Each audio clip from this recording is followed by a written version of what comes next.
always let that one go a little bit longer because it gets me fired up, ready to talk some football here on a Friday. It is week 6 in the CFL. As a reminder, if you're looking for more CFL content, you can find it over at 3 Down Nation. I do a couple pieces every week. One is the best bets for the week, and the other is reaction to the Saskatchewan Roughriders game. My thoughts after each one. So would love it if you could check some of that out. And so because of that, not going to go into full detail on every pick. It's just going to be, okay, who do I think is going to win and lose? Basically, we're not going to do point spread stuff or anything like that. If you want those, it is over for me at 3 down. But we begin with the Calgary Stampeders and the Saskatchewan Roughriders.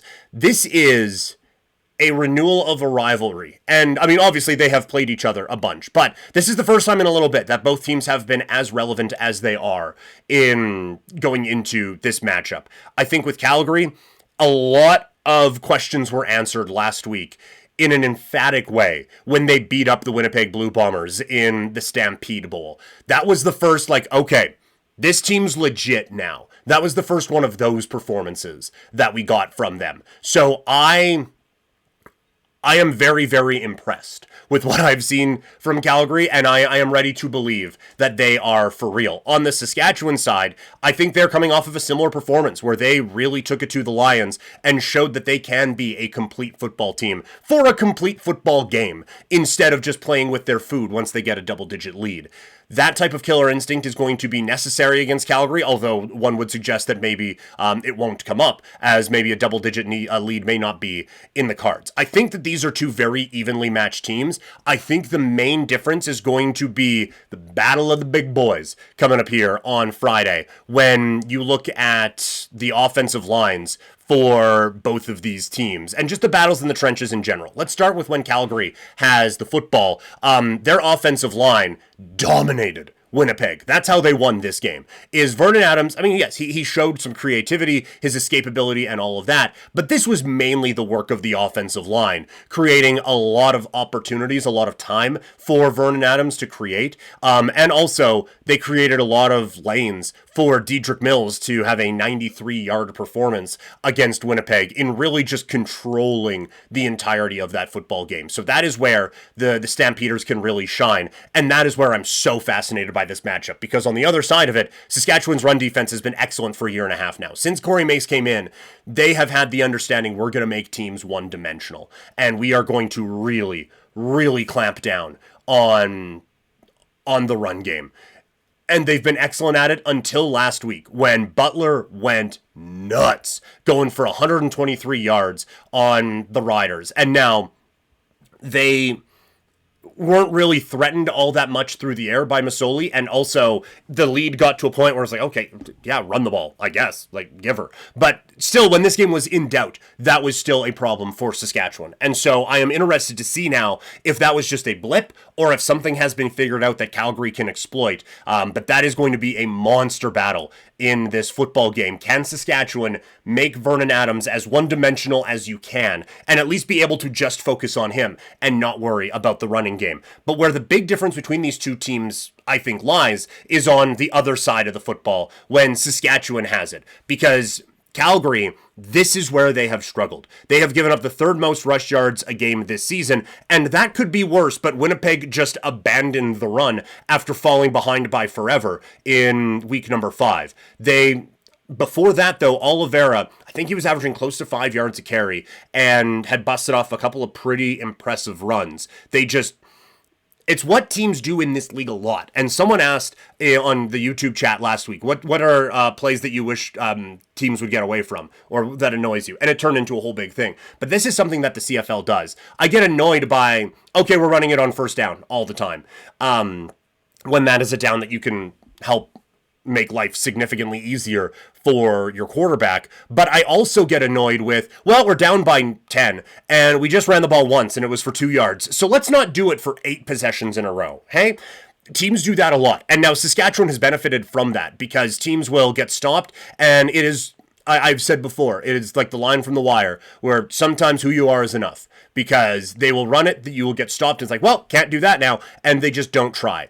That kind of happened with Winnipeg against Calgary, where Oliveira had a few good runs, ran into a bit of a stop, and it was like 2nd and 8, and they just didn't run it after that. And it's a defense that I think you can exploit on the ground. So I thought Winnipeg did not do enough to showcase the weakness that Calgary has there. That's not going to be a problem for Saskatchewan. They are going to bang their head into that wall all game. And it has led to a big game for AJ Ouellette, who has 3 straight games of over 90 yards on the ground. I think the Riders maybe getting some receiving help back soon, but either way, they have a deep receiving core with a very, very hard-nosed runner up the middle in AJ Ouellette. I think that there is an opportunity for this team to control the game in that way and try to run away from Calgary. And the last matchup, going a little bit more in depth on this one, because obviously it's where my attention lies, but the deep passing attack. Calgary has been able to hit some bombs over the first few weeks, with the exception, obviously, of the game against Ottawa, where it was just rainy and gross and dreadful the entire time. So, from that standpoint, a bit more difficult at times to air the ball out. But otherwise, Calgary has loved the deep shot, and that has been a big part of Vernon Adams Jr.'s game throughout his run as a very good quarterback in the CFL.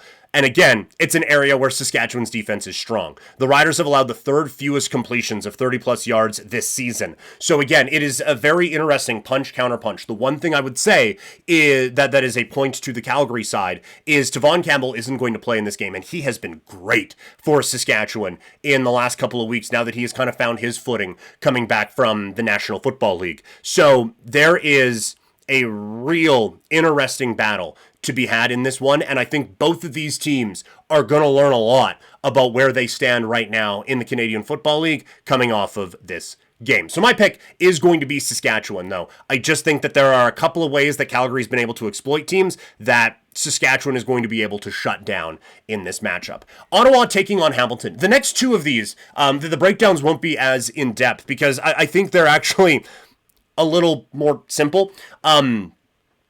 It's basically Hamilton is good and Ottawa isn't, is what the synopsis is. In writing the 3-down piece this week, I was like, well, I have to put more than that.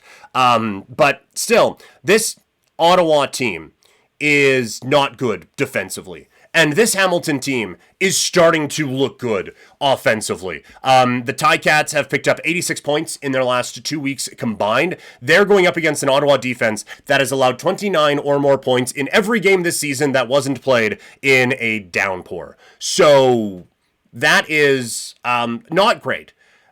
I feel like Ottawa's defense is very not good. They had a real difficult time against Edmonton last week, who hasn't looked that good against anybody. So aside from the help of Mother Nature and an act of God, I don't see Ottawa helping out, being able to slow down this Hamilton defense at all. So like this could be one where Hamilton, like you were looking up and say, have they punted yet? Because it doesn't feel like they've punted yet. There are certainly concerns there. On the Ottawa side of things, like to look at the stats for Ottawa, you can't. Because, again, the game in the downpour, I think we are still early enough in the season that the stats from that get skewed because of that game. And offensively, they've used 3 different quarterbacks and 2 of them are bad. So it's tough to figure out what you are looking at statistically with this group. But I will say, like, they are looking better. And with Drew Brown at the helm, they can take advantage of a Hamilton defense that is also not awesome. So I think this is going to be a high-scoring game. I do think, though, Hamilton's defense is just a little bit better. Ottawa's offense is just a little bit worse. And so I think over time, Hamilton does start to pull away in this football game. So I got the Ticats winning that one. And then lastly, it is BC taking on the Edmonton Elks. Edmonton, they look good against Ottawa. We just went through, though, Ottawa is not a good football team. BC's pretty good. They get a big win against Montreal last week, looking to rebound. I think that continues here with another good performance against Edmonton. BC has already beaten this Edmonton team once. I just don't see how Edmonton can slow these guys down defensively. And offensively, it's great that they got back on track against Ottawa, but this is a different team defensively than the Ottawa Redblacks are. So again, it is oversimplistic. I think BC wins because they're a better football team, is basically what it comes down to. So I got the Lions winning there. So a little chalky this week, but I have Saskatchewan, Hamilton, and BC all picking up the wins. Now, let's move into the combat sports section of the show. Again, if you have any more CFL thoughts or anything that you want to talk about, let me know in the chat for those of you who are watching live. And if you have any disagreements on the CFL stuff, let me know in the comments if you are watching this video later.